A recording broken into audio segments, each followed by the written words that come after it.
नमस्कार। आज हम एक बहुत ही गहरी, बहुत ही पुरानी कहानी में उतरने वाले हैं। ये कहानी सिर्फ सिर्फ प्रेम और त्याग की नहीं है। नहीं, ये तो ब्रह्मांड के बनने और बिगड़ने की कहानी है। ये कहानी है सती और शिव के अमर प्रेम की। तो चलिए साथ मिलकर इस दिव्य यात्रा पर चलते हैं। तो हर बड़ी कहानी की तरह इसकी शुरुआत भी होती है एक समय से, एक ऐसे दिव्य युग से जहां कहते हैं कि देवता खुद धरती पर चला करते थे।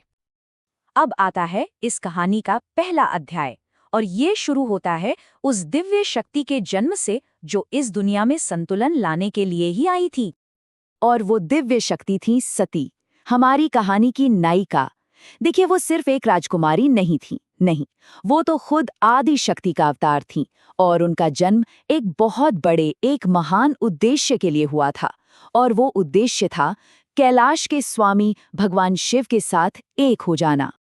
यहाँ जरा सोचिए, कितना कमाल का विरोधाभास है ना? एक तरफ है कोमल तेजस्वी सती और दूसरी तरफ दुनिया से पूरी तरह विरक्त एक तपस्वी शिव। ऐसा लगता है जैसे दो बिल्कुल अलग ध्रुव, पर यही दो विपरीत शक्तियां असल में एक दूसरे के लिए ही बनी थी। और जब उनका विवाह हुआ तो सोचिए क्या हुआ होगा। पूरे ब्रह्मांड में जैसे एक संतुलन सा आ गया। ये सिर्फ दो लोगों का विवाह नहीं था, ये तो दो महान शक्तियों का मिलन था। हर तरफ बस खुशी ही खुशी थी। लेकिन कहानी में अक्सर ऐसा ही होता है ना, ये शांति ज्यादा दिन टिकने वाली नहीं थी। और यहीं से कहानी एक नया मोड़ लेती है। अब हम बात करेंगे उस वजह की, उस स्रोत की, जहां से सारा संघर्ष शुरू हुआ। और वो थे सती के अपने पिता राजा दक्ष, उनका अभिमान, उनका अहंकार। बात ये थी कि दक्ष अपने दामाद शिव को कभी समझ ही नहीं पाए। उनकी नज़र में शिव क्या थे? बस एक साधारण, शरीर पर भस्म लगाने वाले योगी।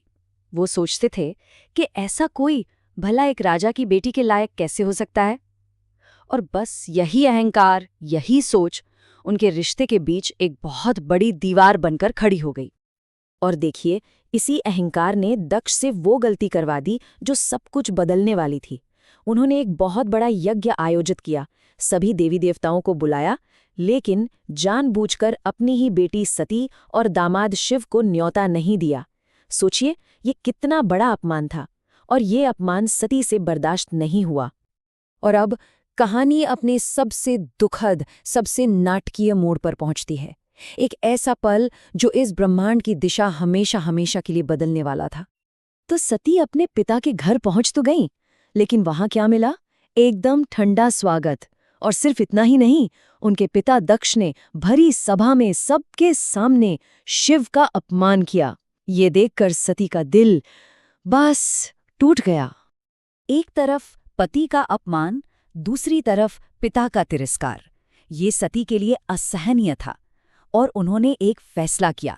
उन्होंने सोचा कि ये शरीर जिसे उनके पिता ने ही जन्म दिया है, अब इस अपमान का बोझ और नहीं उठाएगा। और बस उसी क्षण सती ने उसी पवित्र यज्ञ की अग्नि में प्रवेश कर आत्मदाह कर लिया, अपने नश्वर शरीर को त्याग दिया।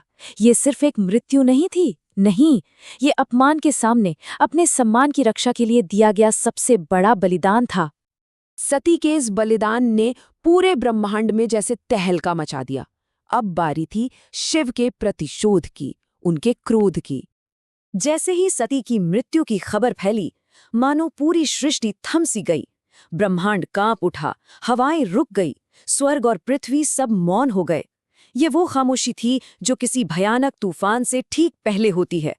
और कैलाश पर तपस्वी शिव का ध्यान टूट चुका था।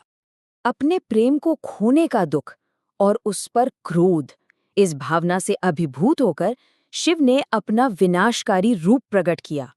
उन्होंने दक्ष के उस यज्ञ को पूरी तरह से नष्ट कर दिया, उस अहंकार को खत्म कर दिया जिसने उनकी सती को उनसे छीन लिया था। लेकिन जब क्रोध शांत हुआ तो उसकी जगह ले ली एक गहरे अथाह दुख ने। शिव ने सती के निर्जीव शरीर को अपनी बाहों में उठाया और बस उस असहनीय दुख में डूबकर पूरे ब्रह्मांड में भटकने लगे। कहते हैं उनका विलाप आकाश गंगाओं में गूंजता था।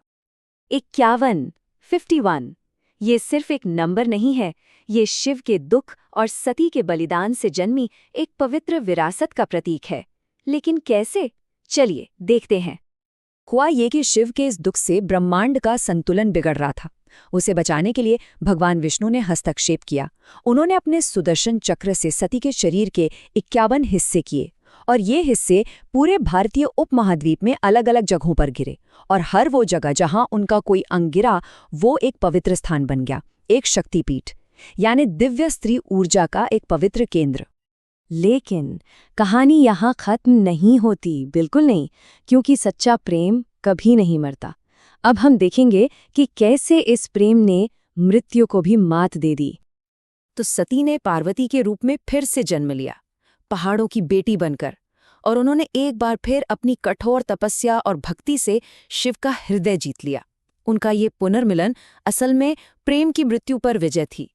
ये इस बात का सबूत था कि सच्चा बंधन समय और स्थान से भी परे होता है। और एक बात याद रखनी बहुत जरूरी है, उनका ये मिलन सिर्फ दो प्रेमियों का मिलन नहीं था। नहीं, ये था चेतना यानी शिव और ऊर्जा यानी शक्ति का शाश्वत मिलन। और कहते हैं कि इसी मिलन से आज भी दुनिया में संतुलन बना रहता है। और ये पूरी कथा हमें एक बहुत गहरे सवाल के पास लाकर छोड़ देती है। सती और शिव की ये कहानी हमें क्या सिखाती है? यही कि प्रेम, त्याग और अटूट भक्ति में इतनी शक्ति है कि वो पूरे ब्रह्मांड को बदल सकती है। तो सवाल ये है कि क्या त्याग और भक्ति ही सबसे बड़ी शक्ति है,